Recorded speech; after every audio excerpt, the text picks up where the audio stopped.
Hi friends అందరికీ నేను ఇవాళ అయితే బీట్రూట్ కర్రీ అయితే చేస్తున్నా. దానికి బీట్రూట్ కట్ చేసా, పచ్చిమిర్చి, ఉల్లిగడ్డ, కొత్తిమీర. అన్నం అయితే అవుతుంది. ఇటైతే గిన్నె పెట్టేసా. దీంట్లో ఆయిల్, కర్రీకి సరిపడా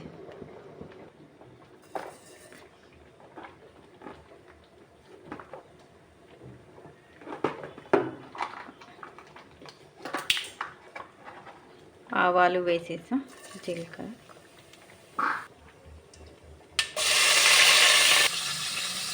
ఉల్లిగడ్డ అయితే వేసేసాను.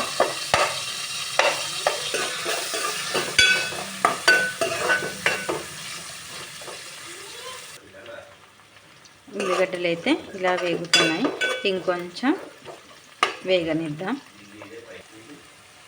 ఇలా అయితే వేగాయి. ఇప్పుడు అల్లం పేస్ట్ గోలిన తర్వాత దీంట్లో మనం పసుపు వేసుకుందాం.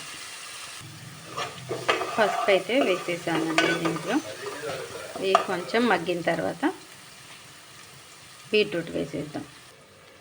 ఇది కూడా ఇలా అయ్యింది. ఇప్పుడు దీంట్లో మనం బీట్రూట్ వేసేద్దాం.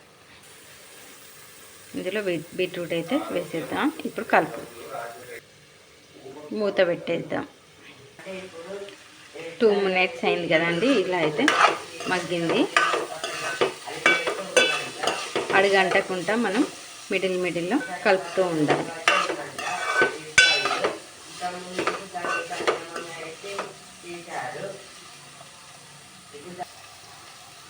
ఇలా అయితే మగ్గింది. ఇప్పుడు దీంట్లో మనం కారం, ఉప్పు వేసేద్దాం. బీట్రూట్ తీయగా ఉంటుంది కదా, కొంచెం కారం ఎక్కువ వేసుకోవాలి. సాల్ట్,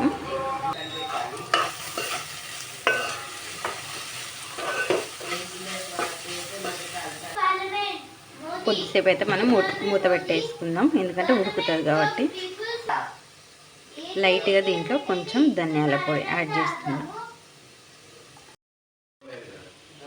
కొత్తిమీర అయితే వేసేసాం.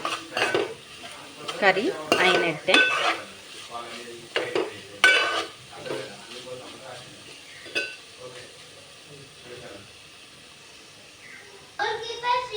ఇలా అయితే అయ్యింది. కర్రీ అయిపోయిందండి.